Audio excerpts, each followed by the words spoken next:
Hey, I'm Alex Ratcliffe from Board Game Co., and this is a week in review video. Game news, what I played, all the videos of the week, different things along those lines, and generally a topic of the week as well. But we are back on the couch finally because, well, short version is to transfer from my table setup over there to my couch setup over there. And I've talked about this before, but I'll say it again. It's roughly about 5 minutes back and forth of realigning lights, of mics, and all those things, just making sure everything's plugged in. The amount of work you want to go through, by the way, to make sure a video is actually recording is extensive. There's nothing quite like the trauma of realizing that a mic wasn't plugged in, your camera wasn't on, your video wasn't recording. In fact, even just now, I started this video, and then about 3 minutes in, realized that I couldn't tell if my audio was on because the display on my camera wasn't showing. So I got neurotic, got in my head, I was like, I'll waste those 3 minutes, I'll start again. My point is that once you go through the process of losing videos and having to repeat them, which is a painful process as you try to recreate the story notes of what you were saying as you went, you get very neurotic about double checking all those things. And so transferring back and forth is roughly 5 minutes both ways, which means 10 minutes, which in the past month, I haven't had 10 minutes. It's been ridiculous, the things that have happened in the past month, from videos missing thumbnails or the wrong thumbnails, to descriptions, to links missing, timestamps not working. You may not have noticed because it's not in every video, but I do a daily video, so things got missed a lot this last month. But I finally have time to breathe again, which is nice. It feels nice to breathe. In any case, let's go ahead and go into the week in review, starting off with news. And yes, before we talk about it, this is Dice Throne Marvel behind me, or next to me, not behind me. Behind me, you wouldn't be able to see it. This is Dice Throne Marvel next to me. We'll talk about it at the end of the video, as usual, when I talk about the games on the couch.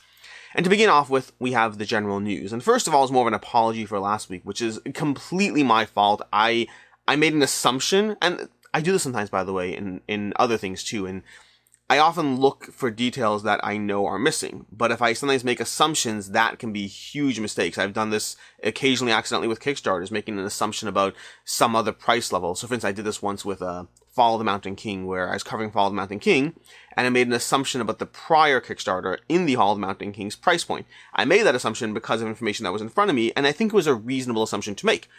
Reasonable or not, it still resulted in a mistake and wrong information. So assumptions do happen, and they're sometimes incorrect, which is a problem. But my assumption last week was that the Stonemaier Games auction that I referenced, I assumed it would not be a 2-day long auction, because in my head, auctions are never 2 days long. So the auction went up midweek. I was like, of course you run it over a weekend. Standard best practice in general. If you ever sell things on eBay, standard best practice is always to run your auctions over at least one weekend, so you have that weekend traffic. In my head, Stonemaier Games auctions wasn't ending in 2 days. And then I filmed my weekend review, and then the next day got all these notifications that the auction was over, which was sad. And I feel bad about that, because I would have liked to send people to the auction to raise more money for charity, and I messed up. So I feel bad about that. I don't think I can do now except be more on top of my game next year, so I will be more on top of my game next year. I won't be in it next year, in general. I assume not. In general, Jamie Stegmaier, when he goes through these auctions, he usually picks new content creators every single year. But that said, if you do want to donate to charity, you can definitely still do so in any number of different ways. Anyways, moving on to the next piece of news is that the Kickstarter Global Supply Chain Warning. So last week I talked about how time was getting in on the news, about the Kickstarter, the global supply chain slowing down, about things, well, having delays, and the board game industry suffering and being affected by it in strong ways. And now on Kickstarter, on top of the page is a little notification. I don't know if it's on every page, but I'm seeing it a lot, so it seems to be around, about the Kickstarter Global Supply Chain Warning. Just saying, hey, just so you know, before you back Kickstarters, like, global supply chain issues. Just walk in prepared, walk in understanding, which is great. The more people that are aware, the better. One of the things, speaking of assumptions, one of the things that I constantly make the assumption about that's wrong is the idea that people know what's going on. Whatever the category might be, people know what's going on with a Kickstarter, how they work. People know what's going on with the freight industry, how it works. People know that, when you have Master of the Universe, that Command's game and Arkan game are totally different games, different regions, and they know it's a licensing issue. Most of the time, the vast majority of people don't know these things. There are people like myself who are involved in the board game space. There are people like yourself who might be watching a lot of videos. And then there's a whole lot of other people, a much larger segment of the population, including a segment of the population that does back these Kickstarters, and they have no idea what's going on. They just have no idea about these details, these issues, or whatever it is. So yes, Kickstarter throwing a global supply chain warning in front of people's faces is reasonable. I've talked about this before. I still remember the days when I first backed Kickstarters and when I wanted more people to be involved so that we could unlock more stretch goals. Because I want, you 50 people to back, because then we'll get the next command game in what's it called? Cthulhu Death May Die. I can't believe I forgot the name of that. But yeah, I used to fall for stretch goals because I was new to Kickstarter. I didn't know the system. But over time, you learn the system. And then we forget what it's like to not know things. And there are so many people who just don't know what's going on. Not their fault. They're just not in it, so to speak. Every year, Kickstarter sucks more people into it. Every year. And this, I assume these years we're sucking less people into it because the price points are getting higher. But either way. Moving on to more game-related news. Most of these are going to be game-related news. I think so. We'll go through them. I have my piece of paper with my various bullet points taped to the camera. Not really taped to the camera. That would be annoying. It kind of is a little wedge on my camera where I can kind of fold a crease and shove it in there without having to tape it in. It works. It does the job. It's on an angle. It looks crumpled. Either way, from my point of view, from your point of view, it all looks fine. But starting off with Deep Rock Galactic. Deep Rock Galactic is a PC game that they're bringing to board games. I think there's something to do with Champions of Midgard. I don't know if it's the same designers or publishers. There is some involvement or association. Maybe they're just friends with the company. I don't know exactly what the details are. But Deep Rock Galactic, as a board game, is about a bunch of dwarfs, digging into the mountains, getting more and more gold and figuring things out there while trying to survive. I don't know what the board game's going to play out like. It looks appealing. The video game looks appealing. I've never really played it, but I've seen the news because of this. So yeah, overall intrigue there. That's coming to Kickstarter, I believe. We have Tag Raid from the Corvus Belli, the same people who did Aristia. I think I'm saying that correctly. I don't know. But same people who did Aristia. Corvus Belli. Tag Raid is their next game. Their next game coming to Kickstarter, I believe in November. I could be wrong. I have to double check. But I'm intrigued by that one. I have Aristia. I've heard amazing things about it. I still haven't played it. Again, I play a lot of new games, but there's always more games to play. There's always more games. Depends on who you are. I like to get a lot of games. Some people are perfectly fine and content getting a handful of games, which is great. I like to get all the games. I like to play as many games as I can. So I have Aristia, and it's unplayed. Then we have Mythic Games. This is more of a general blog announcement. Mythic Games has Monsterapocalypse coming soon, which I don't have an exact date for. I don't believe they've announced a date. I think it's November. I don't know for sure. If it's October, they're taking their time announcing it, but they do actually tend to wait to the last minute before they announce official dates, so it could be October, but I don't think so. But either way, so Monsterapocalypse coming from Mythic Games. If you want to see a bit of a what's new blog post covering what changes they've made to the miniatures, to the dashboards, to the graphic design, it doesn't seem like there's many rule changes, if any at all. It seems like it's more about cleaning up and making the information more presentable, making the miniatures cheaper and more accessible in terms of buying a bundled pack as opposed to buying individual miniatures for like $30 a piece or whatever it is. They cover all that. The board changes. It's mostly a graphical overlay. Now, one of the things I've talked about in the past, I'm someone, not everyone is, I am someone who often looks at Board Game Geek ratings for information. It's not a be-all or end-all. At the end of the day, I'll play a game based on a number of factors, from personal interest, from genre, from recommendations, from that one video I saw, and the board game rating is one of those many factors.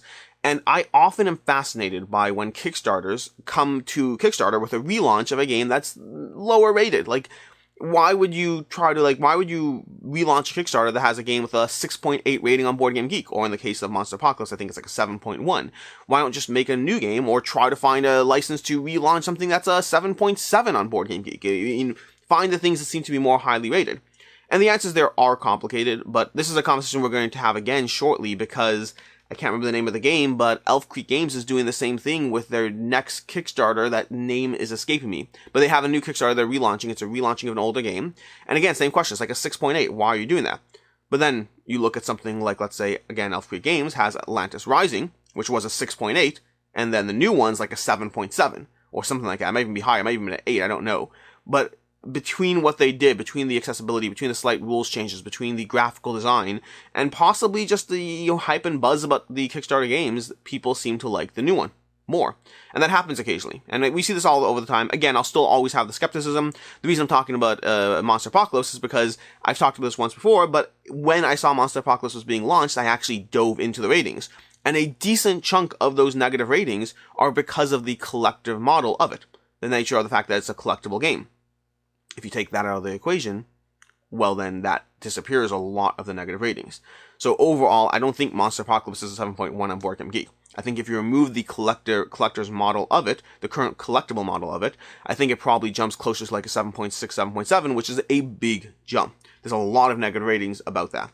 Anyways, that's Monsterapocalypse. Point is, Mythic Games has a blog post. I'll link to it down below. I'll link to everything down below, same as usual. But they have a blog post about that, covering what's new, all the stuff there. You should check that out. Speaking of information, we have, well, this is all information, so that was a unnecessary tangent, but Bloodstone. Bloodstone had not a blog post, but a Kickstarter update. Bloodstone announced that they're coming to Kickstarter summer or fall of 2022, which is later than some of you might expected, including myself. I expected early 2022. Turns out with their schedule of what they're doing, summer, fall 2022 is the earliest we're going to see it as of now. Things might change, but that's the current plan.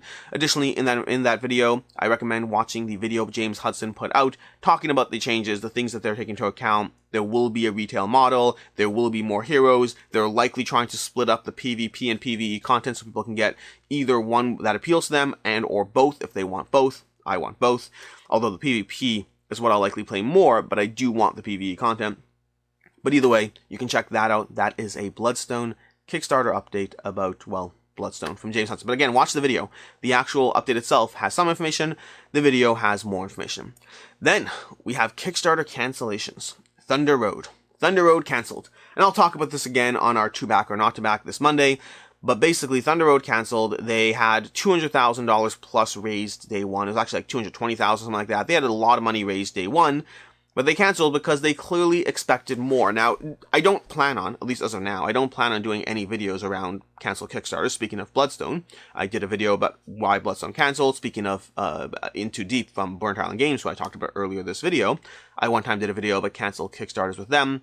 I'm not always going to do a video about canceled Kickstarters. It usually depends on how much fuss there was when the Kickstarter canceled. The more upset people there are, the more likely I am to do a video talking about why. If there's not a lot of upset people, which in the case of Thunder Road, Vendetta, it does not seem to be a lot of upset people, then I don't really talk about it because I've talked about those points before and it doesn't look like there are people looking for answers. It looks like there are people who are accepting of what's going on. But the point is, Thunder Road Vendetta canceled. It looks like they expected to get their $500,000 funding goal day one. That's my assumption based on, I mean, they hit $220,000 like in one day. That is a decent amount of money, and yet they still canceled the campaign. So they really must have wanted a lot more. And to the credit, I agree with all the things that they said they did wrong.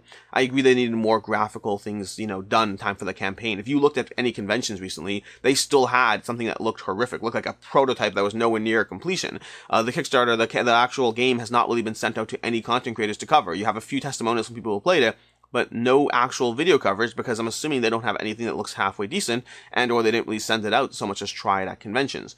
Either way, I'm happy to see them go back to the drawing board, so to speak, and show more. At the end of the day, Kickstarter is technically selling a product that isn't finished.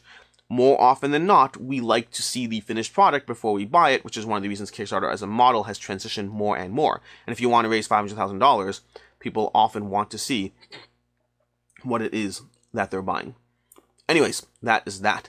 10 game news, new game news. I mean, new stuff coming out. We have GameFound. I guess I probably ordered these wrong because I should have bundled these together. GameFound announced 2 more new campaigns, Wild Realms and Tindaya. And then we have Resident Evil. Resident Evil, which I talked about briefly, but I didn't have a date the last time I talked about it.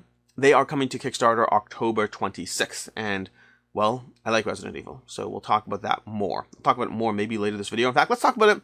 Let's talk about a few things. So, by the time you watch this, you've seen my Resident Evil gameplay, so you already probably know. I didn't really talk about my opinion, but whatever. We'll talk about it. So, let's go into the topic of the week. And the topic of the week is specifically about what you do when you have expensive months like this. Specifically in the board game space. Specifically if you have extra unnecessary expenses. Because, if you haven't done the math yet, October is brutal. Let's just pick a few campaigns. A few campaigns, not even that much. We have Dice Throne Marvel. I believe October 25th, might be October 26th. What do you think the all-in pledge for that is? I mean, even if you don't get the original Marvel, probably in the range of 150 to 200 just for the Marvel stuff. I don't actually know, by the way. I have no idea. I assume they're going to have a standard 6 or 8 character lineup. And I don't actually have anything. Well, we'll talk about it later. I assume they'll have at least the standard 6 to 8 character lineup. I assume you're looking at somewhere in the range of $100, maybe 150. I assume they may have more stuff that you can get, because once you're cashing in the Marvel IP, generally the way Kickstarter works is they make a large offering. You'll probably be able to buy original Dice Throne stuff. You'll probably be able to buy Dice Throne Adventures even. I don't know for sure what they have, but there's a lot of money on the table there. We have Too Many Bones Unbreakable. Guess how much the all-in for that is? $1,100. That's the all-in. That's if you don't have everything. Just to be very clear, if you don't have anything with Too Many Bones and you want it all, the all-in is $1,100. If you want just the new stuff, the all-in is significantly cheaper, but not cheap. Not at all. It's an amazing game. I just broke it out again to play this week because I plan on doing some review coverage before the campaign goes up, but it's such a good game. I'm so happy I own it. You don't need it all, but we'll talk about that. We have Dice Throne. We have Too Many Bones. We have Lords of Ragnarok. It's another huge campaign. That's not to mention, we have Resident Evil. All the all-ins on these campaigns, by the time you're done, you're looking at, a more than a mortgage payment. I mean, if you do all-in, forget the $1,100. Even if you just do the new all-in, so like $300, whatever it ends up being, I don't know exactly. If you look at the new all-ins for all these games, all the new stuff for Dice Throne Marvel, all the new stuff for Lords of Ragnarok, all the new stuff for Resident Evil, which is, I'm assuming we'll have another $200-$300 there. You're looking at $1,100-$1,200, which is a lot of money. Most people do not have that amount of unnecessary income. Not unnecessary income, extra income. What's it called? There's a term for it. There's a term for when you have extra income. Disposable income. That's the word I'm looking for. See, disposable and unnecessary in my head just mingled together. Disposable is not unnecessary. But either way, what do you do? What do you do in these months? Do you just back at $1? Do you pick fewer campaigns to back? It's an interesting challenge to go with, because most of the time I find, and everyone's going to have their own threshold. Everyone's going to have their own threshold of what they can afford without having to push something off to the next month or not. And I generally am a fan, and I've talked about this in other videos, I'm generally a fan of the idea that if you have to wait for payday to buy the game, don't buy the game at all. We have plenty of games. If you are waiting for your next paycheck, if you don't have money in the bank, why are you buying the game? And that stance I generally hold true to. Meaning I generally would have that opinion that you shouldn't buy a game if you have to wait for your next paycheck. Although sometimes there will be exceptions. Sometimes there will be months like this where even if you have money set aside, it's a large month. And if you allow yourself, I don't know, everyone's going to be different, but like, let's say using Board Game Geek as reference point, the average adult gamer spends somewhere in the range of $500 a year on board games. Some of us are thinking, wow, it's a lot of money, and some of us are thinking $500 a year, that's it. Whatever it is, if you allow yourself $500 a year of purchases, or if you allow yourself, let's say if you're a Kickstarter backer and you're backing a lot of things and you allow yourself, let's say $1,000 a year of purchases. I mean, you could have $1,000 of purchases in October alone. What do? How do you spread that out? What is it that you manage? Like for myself, Lords of Ragnarok, I'm either keeping Lords of Ragnarok or Lords of Hellas. I don't think I'm keeping both. It's possible I will, having played it a bit. We'll talk about it a bit more. They are different enough in their feelings, but they still hit a lot of the same story points. I consider it like Azul and, let's say, Azul Stained Glass of Sintra. But as somebody pointed out in my comments, those are two $30 games, and the others are not $30 games. So it's a balance of keeping both. But yeah, I do manage my Kickstarter addiction to fund my Kickstarter addiction. I get in games, I play them, and eventually I move on from them. I sell off Cthulhu Wars. I'll sell off all my Power Rangers or whatever it is. I'll sell off things one at a time to pay for the next thing after having experienced it. I just got rid of Etherfields to pay for the next one. I cycle it in and out and enjoy the experiences along the way and keep the very best of them. But even then, there's still a lot of money. So I'm just curious what it is you do when you have an expensive month like we will in October. The amount of games launching next week. This week is still fairly light. This coming week.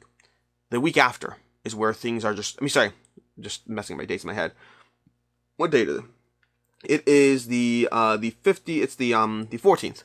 Yeah, so this week is still on the lighter side, but next week or towards midweek or next week, whatever it is when things really, really heat up, and there's just going to be a lot of things to spend money on. A lot of things that I recommend. I recommend Lords of Ragnarok, I'll tell you that right now. I recommend Resident Evil. I recommend Marvel Dice Throne.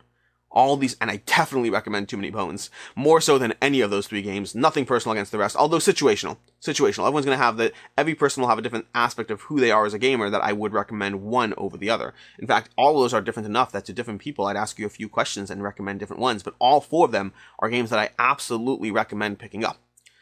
But yeah, it's going to be an expensive month. Brace yourself. The Kickstarters and crowdfunding and GameFound campaigns are coming. So, with that out of the week, let's go into what I played, and hopefully I remember everything because I know for a fact that I have not logged everything here. There's a bunch of things I still haven't logged, so I'm going to go through what I have logged and then try to remember what I didn't log yet. So, starting off with last week, we have Renature. I got some plays in of Renature. We have Caressus. I think I talked about that last week. We have Caral. Gotten another play of Caral. That's the Fun-Tailed Games new Kickstarter. In fact, I already put the review up this week. We have Lords of Ragnarok. Got a play in of that. I'm not going to go into it too much right now. Short version is Lords of Ragnarok is very fun. The question on the table that's going to be on a lot of your minds is, well, which is better, Lords of Ragnarok or Lords of Hellas? And the answer I have is that I'm not prepared to talk about it yet. Maglev Metro. Take a step back. I'm not prepared to talk about it yet, but I will say, like Azul and Azul Stained Glass Essential, that's the example I gave, they really do hit a lot of the same notes while feeling like very different engines within those notes. So you have, yes, we have multiple victory conditions. Yes, we have fighting and hunting monsters. We have area control. We have temples. We have blessing cards. A lot of those things are exactly the same. But the tempo of the game, because of the changes, is very different. The way the game plays, the way the interactions play, the way the actions play, the combat plays, all those things end up being very different because of the changes they have made to the game. Maglev Metro. Got in a play of Maglev Metro. There will be more plays coming before we review it, but we really like this game. I expected to like it, but I didn't realize how much I'd like it. And part of that is because Maglev Metro is a game that, at least for myself, I was kind of sold on it as having acrylic overlay tiles and all that, and it looks cool there. I mean, that's part of the game. That's not a big part of the game for me. To me, the big part of the game is all the passengers you're dropping off are building up your tableau. So every time you drop off passengers, you're making yourself stronger. You're giving yourself more actions, different actions, stronger actions, unlocking new passengers you can deal with. So it's really a tableau building game, and I love tableaus, and I really enjoyed it, and it's tight. It's tight. It forces you to consider what you're going to do. I really enjoy it. I'm playing it more before I review it, but sometimes I'm just too excited to not tell you I enjoyed something. I like Maglev Metro a lot. I need to play Steam again and see whether I think I still keep Steam. It's been so long since I played Steam. It's been years, which is a shame. I really enjoy Steam. Anyways, Paint the Roses. Got in another play of Paint the Roses post my review. I already did the review, but I got in a play of Paint the Roses again. We have Picture Perfect. Picture Perfect is from Arcane Wonders. I got in another play of this. This is my second play. I need to get in some more plays of it. Enchanted Plumes. Enchanted Plumes is one that I covered a long time ago. We finally got it back. Played it a bit because I really enjoy Enchanted Plumes. A light little game. Falls in the realm of Colorado, of No Thanks. That kind of small, accessible, 15-minute game. We have Hegemony. Hegemony Lead Your Class to Victory. Got in another 2 plays of that. I did another play with them online, and then I played it with my group, which was Hegemony. I have a review coming soon. I have to check my dates. I don't know exactly when. I have a review of it coming soon because before the Kickstarter, but it is a really, really, really solid game that I don't know how often I'll play. It is a bear to teach that game. It is not the hardest to actually play, although it is on the long side, although I actually don't mind what I've been calling the short game in my head. It's a 5-round game. 5-round game with 4 players is going to run you 3+ hours. I would say once you know it well, it's 3 hours. That first game expected to be 4 hours after the teach. 4 hours after the teach. So I have no problem playing a 4-round game, which to me, and I'm somebody who always wants an extra round, but honestly, a 4-round game of Hegemony, as long as you know in advance it's a 4-round game, the nature of the closing state of the game means you can't just decide at the last minute because it completely changes things. But if we walk in together knowing it's a 4-round game, we'll still get a very meaty experience, a very enjoyable experience, and you'll shave an hour off your experience, or 40 minutes off your experience. Really enjoy Hegemony. Solid game, just one that I don't know how often I'll play because I've taught it to my game group now. So great, we'll play it. I don't see myself wanting to reteach the next person who walks in. There's a lot of information to process there. And you don't need to know what other classes are doing, but like in Root, you certainly will play worse if you don't. It's asymmetric. I don't know if I said that. It's an asymmetric game, economic engine, different classes, middle class, working class, capitalist class, and the state. Those are the factions in the game. Which also means expansions are probably limited, because what would the expansions even be? I don't really know. Like the immigrants? I don't know. I mean, there are immigrants in the game already. They're just not really. Either way. Resident Evil. Got in another play of Resident Evil. Resident Evil is not on my table. Why would it be on the table? Because there's no reason for Resident Evil to be on my thing here, because I want to play it again. I really like it. I'll talk about it more. But I will say that the prototype they gave us a single mission. That's all we have in the prototype. And I've already played that single mission twice. There's only so many times you can play the exact same mission before you're like, okay, I've seen this thing. Now, it's one thing to play it again 6 months later, but I've played the single mission twice in like a 3-day period, which means I'm done with Resident Evil, but I really, really enjoyed it. We'll talk about it more in the review.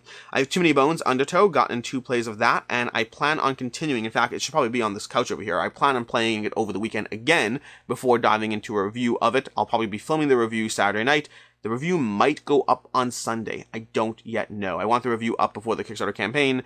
Probably have a review and gameplay, just to be timely. I've always loved the game, never really covered the game. Looking forward to doing so. Too Many Bones is one of my favorite games of all time, and every single time I play it, it just goes up in my opinion. Got in Taverns and Dragons, got in 2 plays of that, and now I'm starting to move into what I played that I forgot to talk about. I forgot to log. What did I play this week? I have a bunch of things. I have Taverns and Dragons. I got in 2 plays of that. I had the second play of Resident Evil. Oh my gosh, it's going to bother me. I had the second play of Too Many Bones. I don't know what else there was. There are other things I played this week that I haven't logged yet, but I'm blanking, and I'm not going to keep you hanging here forever. So, that's what I played. Let's move on into the... What did I play? Oh, Fractal. Fractal, we'll talk about that. Fractal's actually on the couch because I need more plays of it. So, let's go ahead and move on. Is there anything else? I don't know. Anyways, let's move on to the Week in Review. This is the Week in Review part for a video that's already way too long. I'm actually slowly, one of the things you may or may not notice, I'm slowly trying to slow down a bit in the way I talk. Not a lot, by the way. I don't want to be too slow, but it is...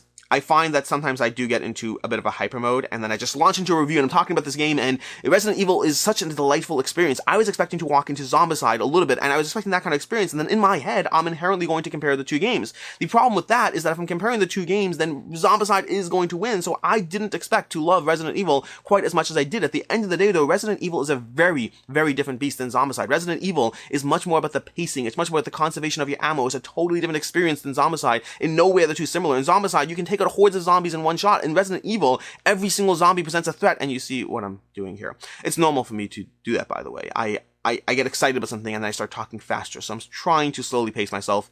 Not slow, but slower. Anyways, hope you enjoyed that. Week in review time. So, Saturday. On Saturday, we had Renature. We had a gameplay of Renature. Myself and Rena played Renature from Capstone Games. It's our 4th or 5th play of it. I don't remember exactly which one, but either way, enjoyable game, but not one that I feel the need to continue playing. In fact, it joined our Sunday video of games leaving our collection. Basically, I finished the gameplay with Rena, and I finished it, and I was like, hey, sweetie, I know we just finished playing this. I know we've kind of liked this and kind of enjoyed it. Do you want to keep it? She's like, I'd play it. I'm not going to ask to play it. And I was like, I feel the same way. And so bye-bye it went. We have Paint the Roses, another video we did Saturday. Paint the Roses is a tough one. Paint the Roses, I gave it 4 to 5. I really like it. But here's the problem. I don't know how long it stays in my collection. 4 out of 5s generally stay in my collection if I have a choice, but sometimes they don't. And the reason Paint the Roses might not stay in my collection is literally every single person I have played with it so far. Like, I've played it with my wife, my daughter. I played it with 3 people on my game group. All of those 5 people have all said that they enjoyed it, but they wouldn't ask for it. And I don't know if I'm going to push that game on them. They're all like, oh, it's fine, I'll play it. Actually, it's not true. My wife was like, I'm not playing it at all. But the rest of them were like, I'll play it, but I'm not going to ask to play the game. I really enjoy Paint the Roses. I'm holding on to it for now because I might get it played, but there's not really maybe there's a solo mode, but I don't see myself playing it solo. I don't think there's a solo mode, but I don't see myself playing it solo either way. And so the question I have on the table is, do I like it enough to persevere and just hold on to it for the chance that I'll play it? The answer is no, by the way. It's a 4. It's a solid 4, but I'm not going to hold on to it if it's not being played. Only 5s get that leeway. 5s get the leeway of, I like you enough that I'm going to keep you until I find new friends. 4s don't. So I like Paint the Roses a lot. I'm happy to play it. If I'm ever at a convention and you have Paint the Roses, I would love to play it. It's a quick, punchy little half-hour game. Love to play it. Maybe I'll see if there's a solo mode. I don't know. I like the game, just the people in my group are all more okay with it. Anyways, that's Paint the Roses. Gave it a 4 to 5, really enjoyed it. 4 to 5 with the modules, to be clear. If it's just the base game, it's a 3 out of 5. The lack of variability does not excite me to dive back in. The thing that excites me about the game is the modules. The extra puzzle of trying to gather those keys makes it a lot better for me. So yeah, it's in my collection for now, staying in my collection. I hope it stays in my collection long term. I hope people decide to play it with me. Anyway, Sunday. Sunday was games leaving the collection. The big one there, it was Etherfields. I'm really reaching in a lot of these videos now. I'm having a hard time getting rid of games because the criteria I have for getting rid of a game is generally that I look at the game and I'm like, I don't think you're being played. Either I like you a lot and I don't think you're being played. Paint the Roses is a good example. Like, I like you, but you're not going to the table, so it doesn't really matter that I like you. Or alternatively, there are a lot of games that fit into the category of being games that I am happy to play, but I'm not in a rush to play them. And there's a bunch of games I'm still kind of eyeing, but they all make me sad. Margaries of Valeria. I enjoy that game. I don't like it as much. It's a 4 for me. It's a solid 4, but I don't like it as much as some other games. Will it get played? Will it get not? I'm moving more and more to the point where the things I have to get rid of are all 4s, and that makes me sad, so I'm trying not to. That said, I did get rid of Ether Fields, which is a 4, because there's a lot of other narrative games that are fighting for that same position, for that same spot. And as much as I enjoyed Ether Fields, I'm like, again, I don't know how far I am at this point. I'm like 11 or 12 dreams in, something in that range, but I could keep playing it. I could keep diving in, but something has to give. Something has to go. Games keep coming in, and I was getting rid of games like Brave Rats in this video just to Brave Rats is a game this size. I don't need to free up the space for that one. But yeah, so it's getting hard. It's getting hard. We'll see. Maybe my next games leaving the collection will be like a live video where I haven't done live videos in a while. But maybe I'll do a live video talking about the games leaving the collection and all that. But either way, that was Monday. Tuesday we had 3 videos. We had a review of Caral. Enjoyable game. I'm glad they're tweaking it. Caral is a game that, for me, I gave it a 3, a high 3, where potential to hit a 4, depending on how the modules are changed or adjusted. And it seems like they are changing or adjusting the modules. So right now it falls in the category of, in its current state, as much as I enjoy it, as much as I'm happy to play it. Again, we just talked about this. I have too many games that I really love, so Caral is one that I'd move on for. I think it has an audience from the designer of Carcassonne, and I think a lot of people will really enjoy it. Very accessible, very rewarding, has the modules to mix in and out. For myself, it's fighting against other games that I enjoy a lot more, so despite enjoying it, I wouldn't keep it. But they already said some of the changes I've talked about, they're already looking at internally anyways.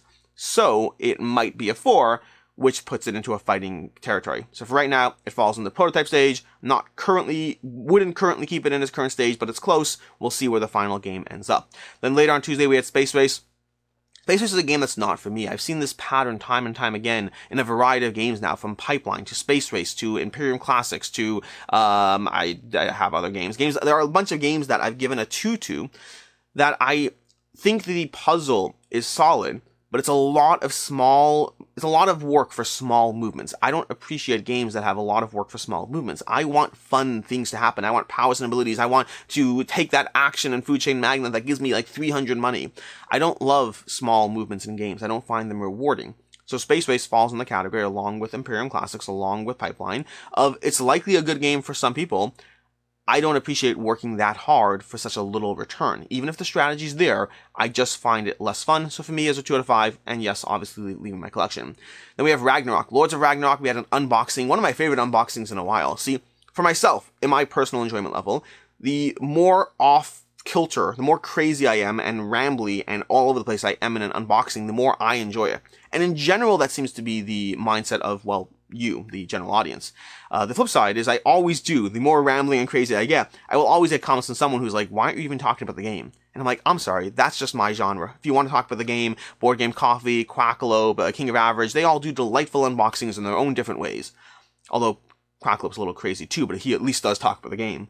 But that guy will just eat the components, talking about the mouthfeel. Either way, point is, I really enjoy my Lords of Ragnarok unboxing. I'm glad a lot of you did too. It's hard because if you intentionally try to be crazy, it's fake. I don't try to. I try to be loose. I try to just let myself go anywhere. And if I do, then great. Sometimes I do, sometimes I don't. I really enjoyed the Lords of Ragnarok unboxing. Then to Wednesday. Wednesday we had 10 games I'm excited about from Essen. I'm sadly not going to Essen, but I want to get in on the fun. So I pulled up lists of the games that are at Essen, and there were a lot. There were there's like 500 games in Essen right now, or coming at Essen, or whatever it is. A lot of them can be eliminated just as being various German games that I don't have an interest in or don't know anything about. But by the time I cut the list down, I had like 30, 40 games that I was interested in talking about, and then I had to cut it down to the 10 I really wanted to talk about, and I did so. I got to 11, but that's typical on par for the course. But I talked about a bunch of games, anything from the Lost Ruins of Arnak expansion, the Paleo expansion, to Far Cry, Clash of Cultures Monumental Edition, a variety of games at Essen that I am super excited about and would love to find out more and or get my hands on them. That was Wednesday. On Thursday, we have Resident Evil gameplay video. So it's an online gameplay. Apologies in advance for the pixelation. I had a setting issue wrong when I was recording, and so it recorded on like 480p or something like that. So the pixelation is bad. The pixelation of, well, to be more specific, the part where we're showing our faces is pixelated. The good news is most of the gameplay is not about that. It's about looking at the screen. So hopefully that part all worked out well. Hopefully you got a solid idea of how the game plays. My little pitch that I had, my little rambly craziness back there, where I was comparing Zombicide and Resident Evil. Very much true. Resident Evil is a tight game. I wrote it off to a large degree because I was like, oh, another Zombicide game. I like Zombicide plus Steamforged. As much as I have been working with Steamforged in recent years, I'm still skeptical of some of their titles, especially their older titles, but I really like Resident Evil. At the end of the video, if you're interested, I do talk with the designer about the differences between Resident Evil 2, 3, and then this one, which is 1. The order they made them is 2, 3, then 1. So I don't know how I'd feel about 2 and 3, but Resident Evil, this one that I played, really enjoyed it so far and excited to see. Like, I'm very disappointed and sad that they don't have more content. Like, I reached out to the designer. I said, hey, as a heads up, like, do you have more stuff that I can play? Because I'd love to play it, even if it's online, and they sadly don't right now, so we'll see. I will be getting my hands on a copy of Resident Evil 3, though, so I'll see how that compares there. Then on Friday, I had a video with my wife, what we backed in September, covering, as you shockingly might imagine, what we backed in September, covering all the games we backed in September. I think there were like 7 or so. Not a huge month. In general, my recommendation is if you're looking for the quote-unquote best of the best, at least from my stance of what I'm looking for, pay attention to the end of the video where I go through what I would back if I could only pick 3 of them, and what I would back if I could only pick 1. More and more, I find those are the games that I really feel I should be backing, and the rest is me allowing myself to make decisions that I possibly shouldn't be. So there's always room for improvement there. Again, still games that will hold their value, but I don't need, like a good example would be Tenaris Adventures, Tenaris RPG. I don't need the more miniature content for the game, I just want the more miniature content for the game. So yeah, that's that there.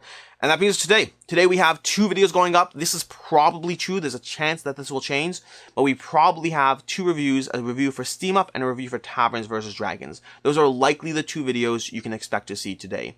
It's possible that will change because of the next thing I'm about to say, which is coming up next week, we have Review City all over the place. Next week, there's going to be the usual 2 back or not to back. I'm pretty sure there will. There will be a whole lot of other videos, same as usual. But man, the amount of reviews I'm trying to cram into next week, I think, like if you count from Sunday all the way through Saturday of next week, I think I have like 10 reviews that will be going up. I'm pretty sure. It's a lot. I'm going to be cramming 3 into Tuesday like I usually do, 3 into Saturday like I usually do, and then I'm going to be trying to get in on Sunday and Thursday too, because all the Kickstarters coming right now means all these games that I've been holding on to reviews for, they're all launching now. So I'm going to have a bunch of stuff. I'm going to have Lords of Ragnarok, Too Many Bones. I'm going to have Dicestone Marvel. We're going to have, I already said Steam Up. We're going to have, what do we have? We have Somewhere Under the Rainbow. We have, I have to take a look. I don't know the exact amount. There's a lot of games. There's a lot of games coming up. So hopefully you're interested in some of these. A lot of big names. Resident Evil as well. A whole bunch of games. Next week is going to be loaded with reviews. Apologies in advance if reviews aren't your thing. There still will be regularly scheduled content, not just a little bit less than usual because it's reviews. Lastly, that brings us to games on the couch. The games on the couch, these as usual are the games I'm hoping to play this weekend. As usual, I will play some, not all. I got my key. I'm hoping to play that one. Nice little solo game, so if I find myself alone for, half an hour-ish, I'll probably end up playing this. I haven't played it yet, never played the original, back to Kickstarter. We have Dicestone Marvel, that I am intentionally not showing you the sides of the box because I'm not allowed to show you the character reveal just yet. You have to wait, I think, like 2 days before they're announcing the characters. They're going to be slowly teasing the characters. I only have 2 characters. I do have the first 2 that they're announcing. I'll give you a hint. They're both characters from Marvel movies. Yay. But yeah, I mean, I did have somebody actually guessing that they'd be characters not from Marvel movies. No, they're both characters from Marvel movies, at least the 2 I have here. But you'll have to wait until I probably will have gameplay of this on Tuesday. So yeah, hope to play some more Dice on Marvel today. We have Rolling Realms. Rolling Realms from Stonemaier Games. I'd love to get this tabled. I've been seeing people talk about it a lot. I don't know if I'll have time. This is probably the least likely from these. Maglev Metro, which I already talked about because, well, I talked about it. I want to play it again. I want to play it with the different map and try it out a bit more. Really enjoyed it so far. And then I'm not going to pick up this whole stack that much because I don't want to show you the size of the box in Dice on Marvel. But we have Fractal down there. Want to get in another play of Fractal before reviewing it because that's another one that I hope to have a review up next week. Not filmed yet because I still need to play it more. That's basically everything. Until next time, I'm Alex Radcliffe from Board Game Co. I hope you enjoyed this video. It is another one of those long ones. These weekend reviews range anywhere from like 25 to like 40 minutes. This is one of those 40-minute ones, so apologies in case, if you made it here, I guess I don't need to apologize. I apologize to all the people who dropped off 20 minutes ago because they didn't have the patience to sit through to the end, which is totally reasonable. In any case, until next time, I'm Alex Radcliffe from Board Game Co. I really hope you enjoy your weekend. I certainly plan on enjoying mine. And as always, have a good one.